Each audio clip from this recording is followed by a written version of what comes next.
So something we are not taught in pregnancy is, and something that I think every pregnant person should know, is you are the most important person in your baby's care team. And they may be a doctor, but you still know your baby best. And you are interviewing them. So if at any point you have a gut feeling and you feel like you're being gaslit or brushed off, they're replaceable. Find a different lactation consultant, pediatrician, whoever, and you can always demand, hey, I want a referral to pediatric PT. Something doesn't feel right about my baby's crawl or their head shape. They're not feeding how I think they should. Something feels off. Breastfeeding shouldn't be hard. My baby's not pooping daily. If your pediatrician or anyone tells you breastfed babies do not poop daily, that's also a red flag, because yes, they do. And there's still this misinformation, this myth going around out there that they don't. So, just remember that you are the advocate for yourself and now for this baby or child. Welcome to the Marriage and Motherhood Podcast. I'm your host, Michelle Perda. As a marriage coach who's married with 3 kids, I know how much parenthood could change a marriage. If flirting, laughing, and having fun together feels like a thing of the past, then I'm here to teach you that marriage doesn't have to feel so hard with your parents, and your marriage can thrive even when you're in the season of raising kids. Whether you're in a good place in your marriage and you just want to continue growing together, or you're wondering if you even like your spouse anymore, this podcast has something for you. Join me here each week as we dive into what it takes to help your marriage grow, and maybe even do a 180. You'll learn ways to handle conflict better, bring that spark back into your relationship, as well as learn how to improve other areas of your life from my lovely guest experts. Are you ready for the next stage of your life in marriage? Let's dive in. Hello. Welcome back to another episode of the Marriage and Motherhood Podcast. So as you know, on this show, we love to feature those who support moms and our experience of raising kids, being moms, being women who are also moms. And so today I have Shari Stamps here to talk about how to navigate taking care of yourself while the postpartum feeding journey looks a little different. It isn't quite as easy as you expected it to be.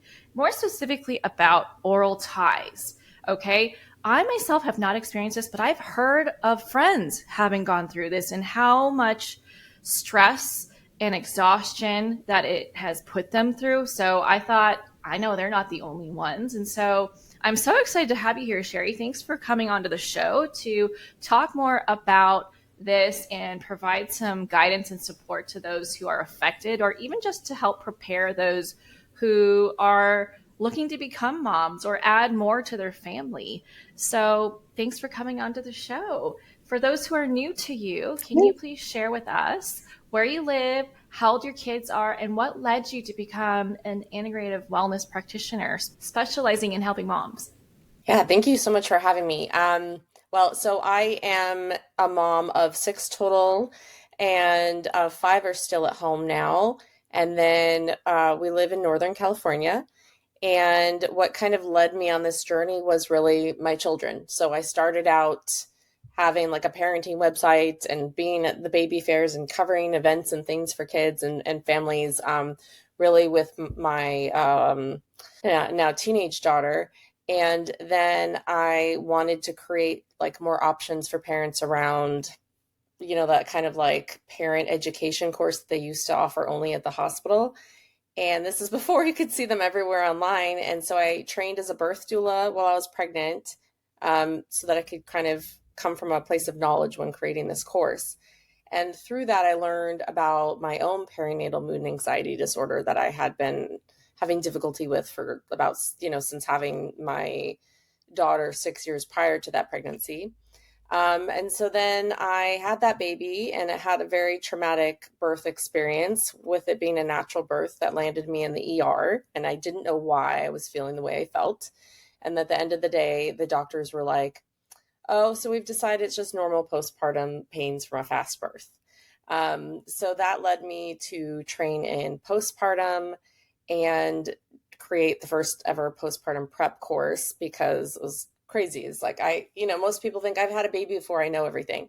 But just like you never know what you're going to get with the birth, postpartum is a different, animal too. You're a different age. It's a different baby. So many different things happen during the pregnancy that affect that. So I trained in that, and then it just kind of snowballed. I added infant massage, mother warming. I was then training in lactation, and then more lactation classes. Then baby-led sleep and well-being, craniosacral therapy, myofunctional therapy. And so I just started seeing all of these things are linked. And I wish that people told me about them beforehand. I've been on the oral ties journey with 4 of my babies, and it wasn't, and with each one I learned new things. The first one, that oral ties even existed. The second one, okay, I need to address these a little bit sooner than 8 months, like with the first child. And then, oh, I should do more infant massage. Oh, I should do craniosacral therapy. Oh, there's these other oral like activities to do. So I really learned more with each one. And then I took specific infant frenectomy courses as well. And I'm still finding my clients come to see me having no idea like what they should do before having a procedure done, what should be done after the procedure, why things aren't working well for them, why they're having so much difficulty. And there just isn't enough awareness around the whole like care team aspect of it and everything that they're going to need for support on this journey, because it's rough when you feel like you're not adequate, feel like you're not making enough milk, feel like you're not enough already in parenthood. And you add oral ties to it and having to navigate like wound care and activities and trying to avoid an oral aversion and all these things while you're already low on sleep and you're already thinking about other relationship issues and other things going on in life. Yeah, so I've been working primarily with a lot of families that come to see me have oral ties, and I just created your Baby's Tie Care Bestie to kind of equip people with this toolkit of this is what oral ties are, this is what you do before, this is what you do after, this is the care team. Here are questions you can ask them. I just it's hard if you don't have all the information and you get it like 10 years too late, and you're like, great. Yeah, what do you do with it now? Like, it's not even relevant anymore. Yeah. It's very surprising to me how minimal of like training, support, even just information I got when I was pregnant with my first and second when it came to feeding. I remember with my first biological son, he's 9 now. I was in the hospital taking all the classes, right? Like CPR and whatever else there was. I don't remember. Mm-hmm. It's been so long. And I don't even think they taught me how to breastfeed. Like maybe they just like kind of showed that you would have the baby horizontal and that was about it. And so when they put him on me when he was born, I like just put his mouth where my breast was and was like, okay, there you go. And everyone told me, oh, he's got a good latch. He's got a good latch. I'm like, okay, cool. I was prepared that it would be uncomfortable at first because the nipples had to get used to being used in that way. And I was like, man, this hurts so much. It felt like 1,000 needles stabbing me every time he, you know, tried to suck and like draw milk out of me. And I was like, are you sure it's supposed to be this painful? And the nurses are like, Mm-hmm. no, it's fine. He has a great latch. And then, you go to the doctor to get checked, right? To see if they're thriving. And then the doctor goes, oh, failure to thrive. He's losing weight. And I'm like, oh my gosh. But I've been doing everything that they've been telling me to do. And I was so stressed out because, right, it's my first one. And I'm like, I don't know what to Mm-hmm. do. What am I doing? Am I not drinking enough water? Do I need to have more flaxseed? Like, what's happening? I went straight type A on this. And my doctor, thankfully, she is someone that like really listens to her patients. And she's like, let me hook you up with a lactation consultant that I love. And I know she's going to take the time to really look at things and set you up right. So I was like, okay, I'll try anything right now. That makes And all the thankfully, difference. this lactation consultant really was, yes, it makes such a big difference. And thankfully, she did help me out so much. She really took a good look at it. And they're like, no, he does not have a good latch. His lips are not flared out. No wonder you're in so much pain because I was like getting blood blisters. And no Mm-hmm. wonder he's like, you're not producing milk because he's not stimulating your glands correctly. So she's like, okay, this is what you have to do. You got to do, you got to hold him in this particular way. You have to set him up, put something under his neck so he's propped up correctly, and da da da. It was like a whole system. I was like, Yeah. this is so different than what the hospital told me to do. This seems Yeah. more like of a formula I can actually recreate every single time. And in no time, he blew up. Like he became a chubby baby, looked like a little Buddha. And I was like, okay, this is cool. And then my daughter was Yeah. born and she just got it right away. And I was like, I think that's what they are trained to like handle, is like kids who just automatically get it. Well, And plus so when I can baby's only, first born, they're completely different than when you bring them home. They've just been through yes. birth and they're kind of sleepy. And so they're like, okay, that's good enough, and they have so many patients to go through. It's a completely different experience than when you see a private lactation consultant who has like an hour appointment with you and is maybe Mm-hmm. has additional training Yeah. because they don't have, when they're likely an RN who got lactation training and they work in the hospital, they don't have time for the additional stuff. They're back-to-back clients, just like a pediatrician. They have less than 10 hours of feeding and lactation training, less than 10.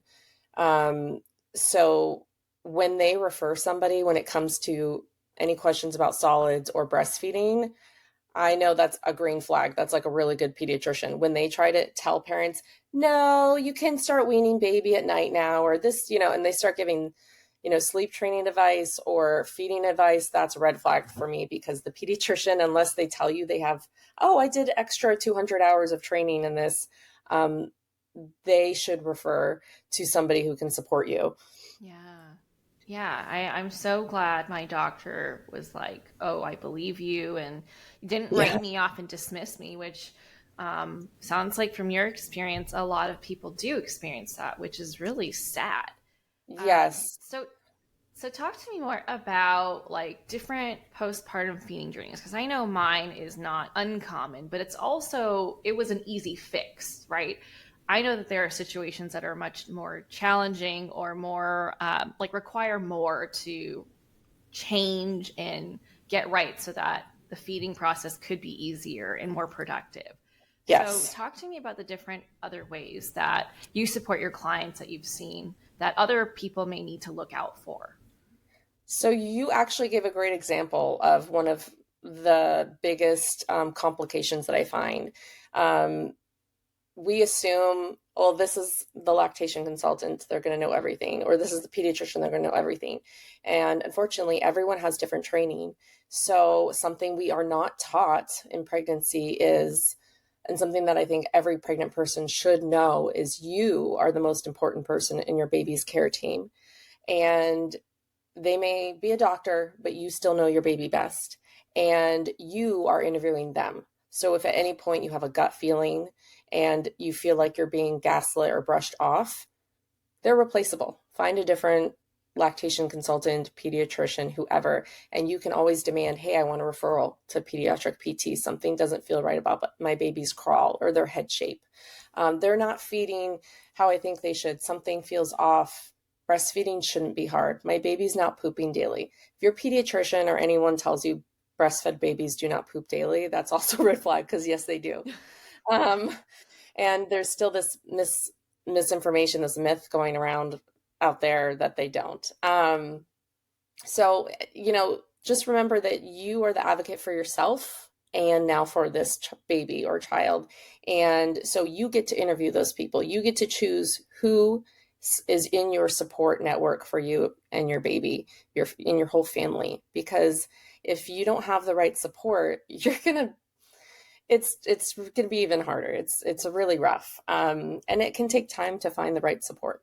So I often have parents who, they saw that lactation consultant in the hospital, like you said, and they're not necessarily, I mean, I'm not speaking for all of them in the hospital, but they're trained for that immediate postpartum, just to initiate that first latch. They may or may not have additional oral ties training, all this other stuff. There's only so much time in the day, and they have a very high caseload versus someone who's private practice and has a different caseload and time with each client. And, like they're not having to follow hospital rules and policies and things. So it's a whole different set of systems.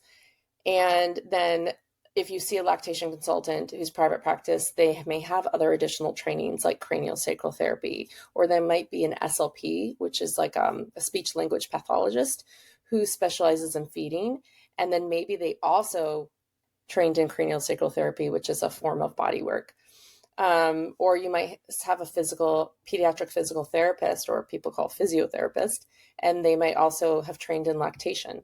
So we're starting to see more hybrid models of care, which I really love.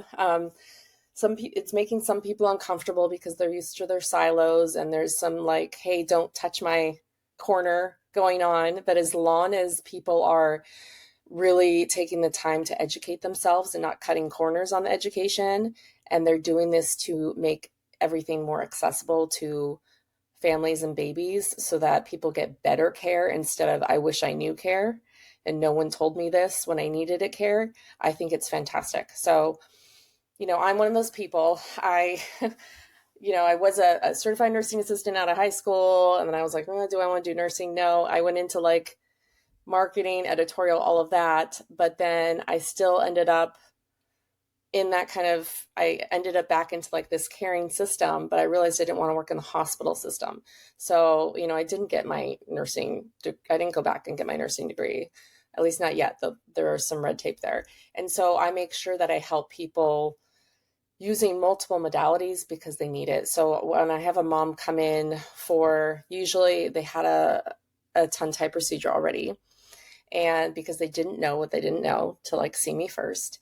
And I help usually, depending on the person, they come in because I'm a craniosacral therapist. And so that is essentially working with the entire body and using 5 grams of pressure or less to work with the fascia in the body, which essentially is like this spider web of collagen, elastic fiber, like tissue that supports the nerves and the muscles and the bones in the body.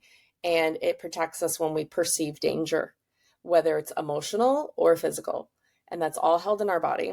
There's a lot of correlation with Chinese medicine, I feel, because a lot of the diaphragms in the body line up with the meridians in Chinese medicine. And it's so amazing to see all the crossover and how, different modalities and people come to similar conclusions, which just verifies things for me. And so we know that there are I'm going to get the exact number wrong because I'm not an exact number person, but I've seen 80,000, and I've heard someone who's a podiatrist say 100,000 nerve endings in the foot. So the feet are connected to the tongue through the deep front line of the fascia. And so really when people have a tongue tie, or if they have torticollis, twisted neck, typically it goes all the way down the body, and it's a whole body problem. And typically when we look at feeding, we think of it as we just need the mouth and the tongue to work. But babies are using their cheeks, they're using their tongue, which means they're using fascia all the way down to their feet. Babies are using their hands to connect with mom, putting their fingers in mom's mouth so that mom can get great information to inform her milk for that baby. And baby can get some of that co-regulation and connection and touch.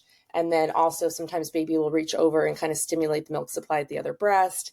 And we want babies, body alignment to be good, so they have an open airway, but also so that they're not, so they're not uncomfortable while trying to eat. And so feeding is this huge whole body process, even if you're bottle feeding or formula feeding. And it's a connected process. And so when they come to see me for craniosacral therapy, I will work on the baby's fascia or work through all of those things and end up helping them with their lactation journey as well, which is why it's beneficial that I have I'm lactation informed. I'm also myofunctional therapy, informed, and baby sleep. And really, I'm going to help all of these areas because they're all connected. This baby is up crying and has colic and difficulty pooping and passing gas, for Y reasons. And it is going to be different for each baby. Because what happens in our body and how our body perceives things or reacts to things is different. But so in a typical appointment, I will do craniosacral therapy. I will do some lactation care. We will kind of do some trauma-informed care, because no matter how beautiful your birth was, it's for a baby, they're hitting bones, they're going through the birth canal. It's like you're hit by a truck. And sometimes in pregnancy, we're just so jaded by life that we don't realize that our gender disappointment that we went through in pregnancy, or the death of a family member, or the car accident, how those things, how we were really feeling, or how we were trying not to feel because we were pushing it down. Our baby felt that, and they were going through it too. And so we work through a lot of that, and a lot of basically talk therapy for mom almost, and then I will do some co-treatment. So to some CST with mom, and sometimes mom will have her own appointment, and she might do mouthfunctional therapy, CST, floor of the mouth work. It really depends on what the client needs. And then, I'm able to give a better assessment and referral based on their needs, instead of them having to like chase their tail essentially. I love your So, approach. It sounds very holistic. I mean, when I look for doctors, I always look for like a DO, because I want more of that like approach of like whole body, and also not always defer to like medicine for everything, because I do feel like, there are other things that we can do to support our immune system. And as you were sharing like all the different nerve endings in the foot, I'm like, oh, that's why reflexology is such a huge thing, because it connects yes. to different parts of your body, right? Like for those who are not familiar, like reflexology, like those are like it's like a map of your foot, and depending on the region, it connects to like a specific organ or part of your body.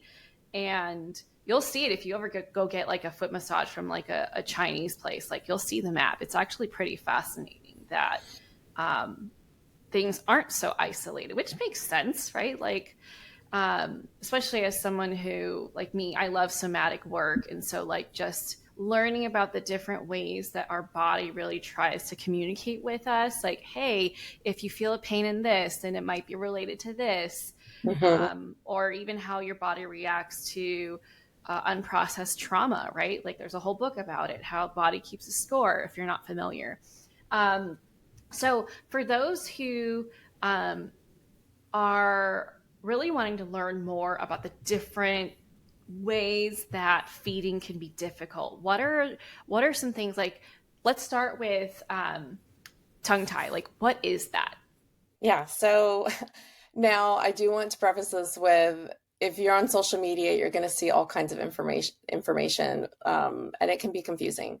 There are some people who are like, tongue ties are a fad, and they're in that camp, even though there's like stories of them dealing with tongue ties in Egypt, and there's like illustrations of midwives clipping it, with their fingernails after a birth. So this has been something that's been prevalent for a very long time. But like all other things in 2025, why are we seeing more of it? Likely because of the internet, likely because we have depleted soil and all the chemicals in the world inside us at this moment. Like lots of things changing, genes, but then how those genes are expressed because of our world and the state it is in now, obviously. So yeah, there's people who are like, it's not real. Okay, it is. And there's people who are like, yes, it is. And then there's people who are like, it is, like me, it is, but it isn't always a tie, because there's different types of ties, and they will give you scores. It's a grade 1 tie, grade 2, grade 4. I don't mess with the scores. That's only for the frenulum specialist to do. And to me, it's really not important. What's important is the function and the tension in the body that's helping the baby. And because even a frenulum specialist will tell you, everyone has a frenum. It's basically a connective tissue between like your lip and your gums, or your tongue and the floor of your mouth. And then some people have buccal ties or cheek ties, and it's kind of connecting their cheeks to their gums. And this is an issue if the tissue is too tight, restrictive. You can't eat well with it. You can't lift your tongue. You can't really talk. You can't clear food away. and you're just feeling tension all the way down your body. Even with the lip tie, there's some research around what it's creating, that it might be creating like a mid face where it's pulling everything down. There's more forehead, and like your eyes, eyebrows, everything else is scrunching lower. But with buckles, they're all still debating that. So that's kind of a case by case thing. But really with ties, there can be different types, or there can be a faux tie. So there can be so much tension or torsion. There can be nerve dysfunction in the body from how baby was, in the womb, and then that birth experience, maybe if they had forceps or something else going on.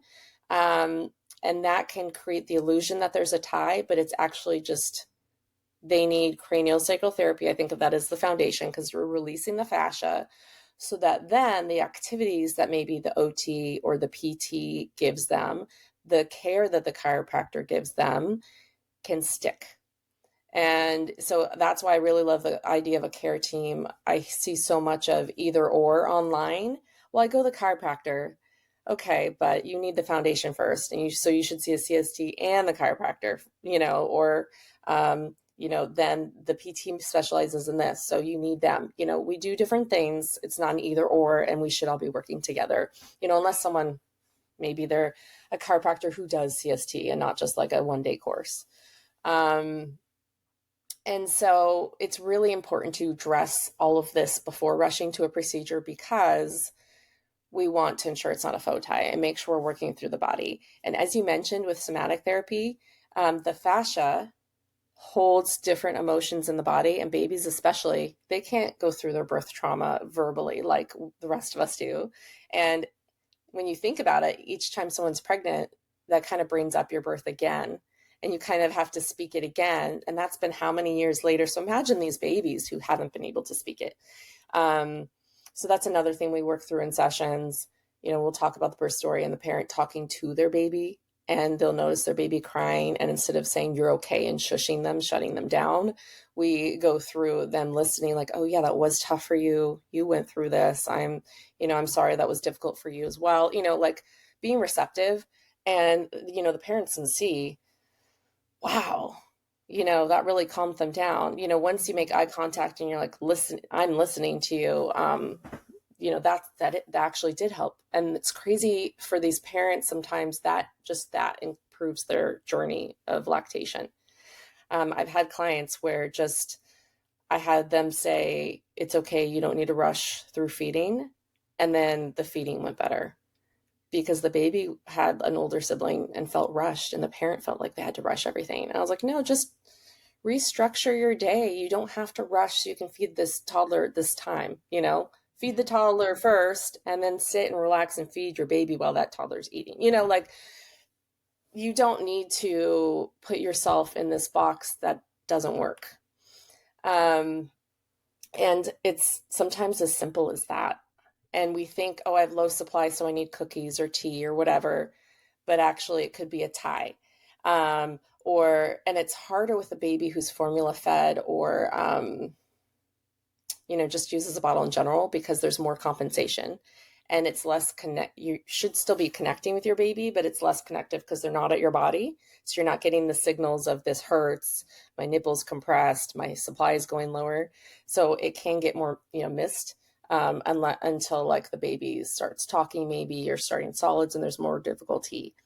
So you will see a baby maybe can't really babble. They can't lift their tongue. Their tongue may be bold when they're crying. If their tongue bowls, that's more likely a faux tie. If they had a really difficult birth, if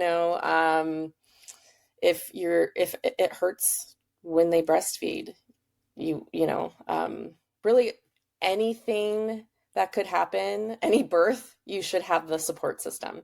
I think even before the birth, see a lactation consultant, because there's more to breastfeeding than, what direction you're going to hold baby in the nursing positions. They need to look at your glandular tissue, because in rare cases, lack of tissue can mean that you're going to have breastfeeding difficulties. They need to look at your goals so that they can set you up with the right plan.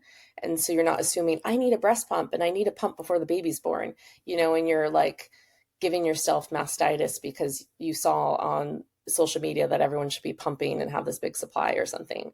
Um, and each body is different. So just getting advice from somebody else isn't going to be helpful because your body is different, your baby's different, your milk supply is different, your journey, your family, you should have customized supportive care. Sorry, I'm going on a tangent, but yeah, the frenum, everyone has a frenum, and it's when you start noticing more difficulties, and then you're going to make sure that you see a craniosacral therapist and possibly other body workers on your care team, obviously a lactation consultant.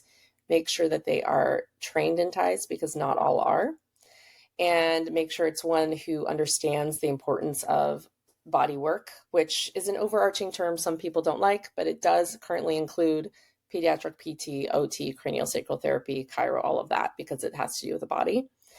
And, other than IBCLC, you could see an SLP who specializes in feeding or an OT who specializes in feeding. Like I said, there's so many hybrid models right now.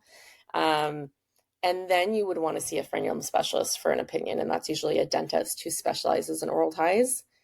And continue with your care team. Don't just jump to something. And so having that supportive model will ensure you have an easier time on a really difficult journey. Yeah.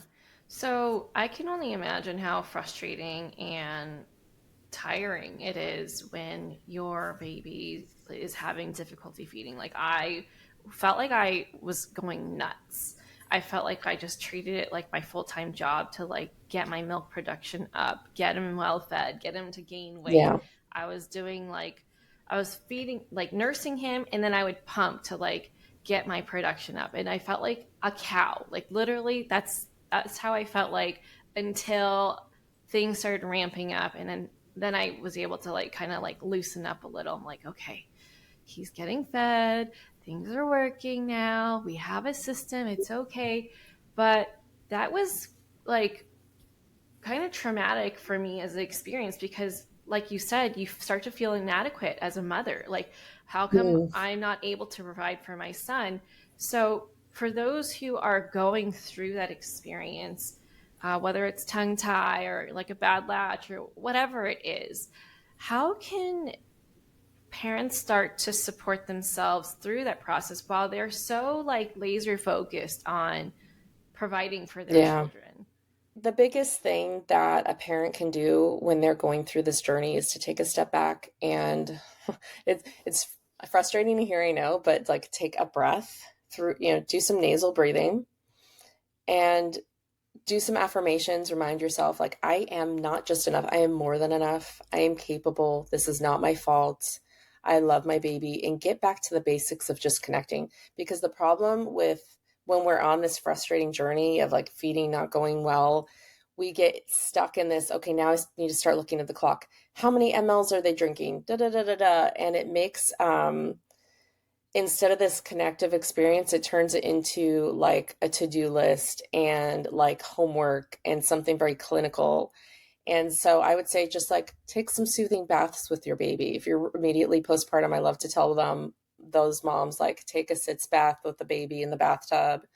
Um, just do skin to skin, do some baby wearing outside. I like rain slings for early on. I say save the soft structured carriers for like 6 months plus.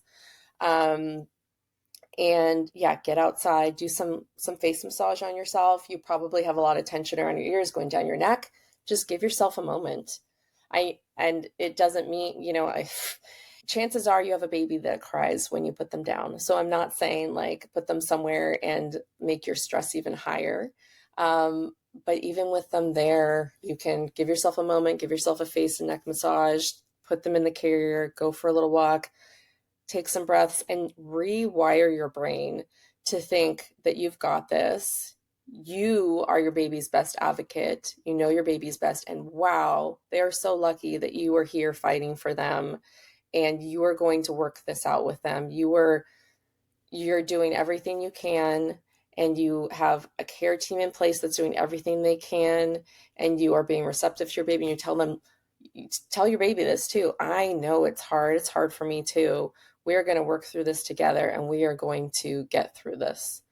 And just, it's okay to kind of cry and let it out. And your baby might need to cry a little bit too and tell you about how frustrating it is. Oh my gosh, yes. I remember how much my son cried because he was hungry, right?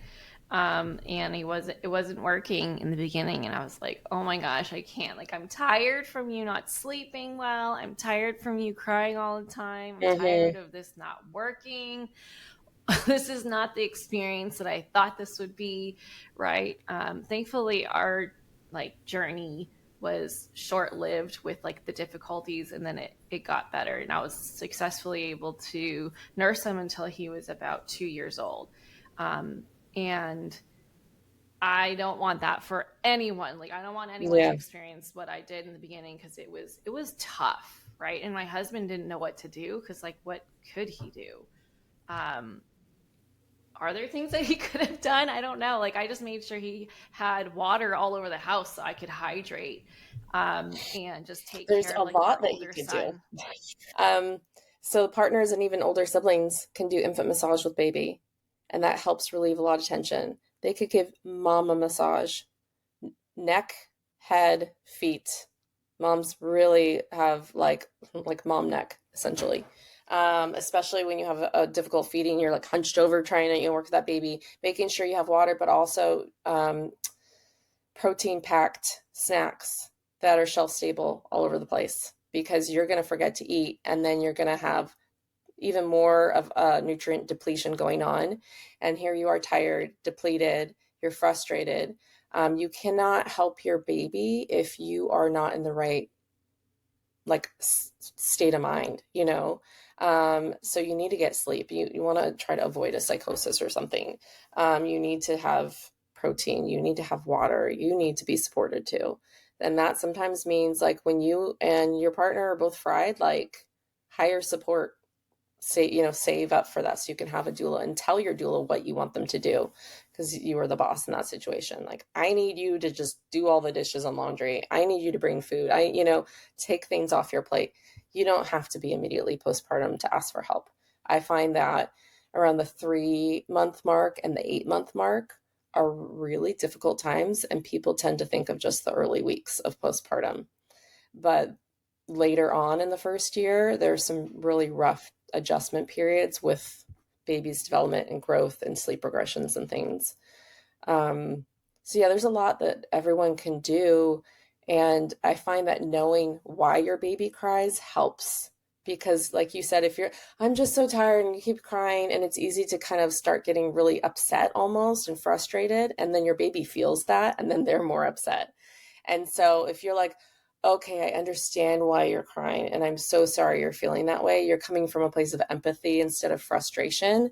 That mindset shift is like it really changes things, I feel like.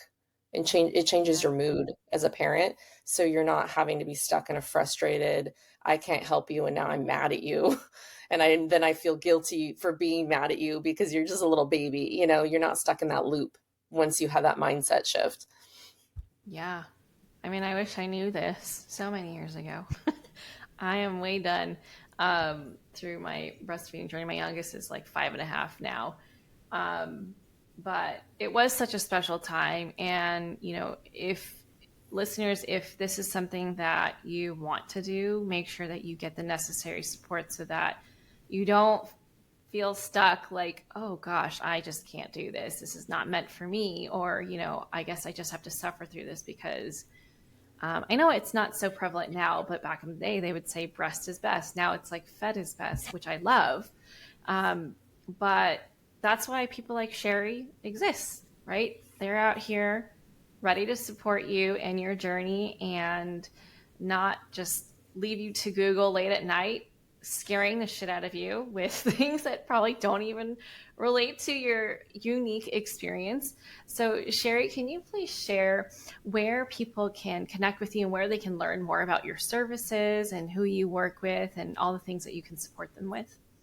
Yes, thank you. So I am at navigatingparenthood.com, and then I'm navigating parenthood on social media. I work with people virtually as well as in person. And then I have some courses. And then I have this ebook, Your Baby's Tie Care Bestie, for at-home care, specifically for parents who suspect their feeding problem might be an oral tie. Love it. Love it. Thank you so much for coming on here and sharing all this information with us. I had no idea what any of this stuff was. When I first met you, I was like, what is a tongue tie? Like, I don't understand what's happening. And now I feel like I know a bit more. And so, moms, if you feel like you could use Shari, please reach out to her. Do not hesitate. She would love to help you improve your experience of feeding your baby. And if you know someone that could benefit from listening to this episode, please share this with them. Better yet, share this in your Instagram stories and tag us so we can give you a shout out. And if you love this show, please leave a rating and review on Apple Podcasts or Spotify or wherever you listen. That's what helps the show grow and helps other moms like you find the support that they need. Whether it's me or a guest expert like Shari, I appreciate you for being a listener here. And thank you so much, Shari, for coming on to the show. And that's all I have for you today. I'll catch you back here on the next episode. Bye. That's it for this episode. I hope you enjoyed it as much as I enjoyed making it. If you did, please send me a message over on Instagram at Michelle Perta Coaching to let me know what you loved most about it. Hearing from my listeners is my absolute favorite. And if you've been loving this podcast, please leave a rating and review. This will help people like you find the show and get the help they need. Catch you here on the next episode. Bye.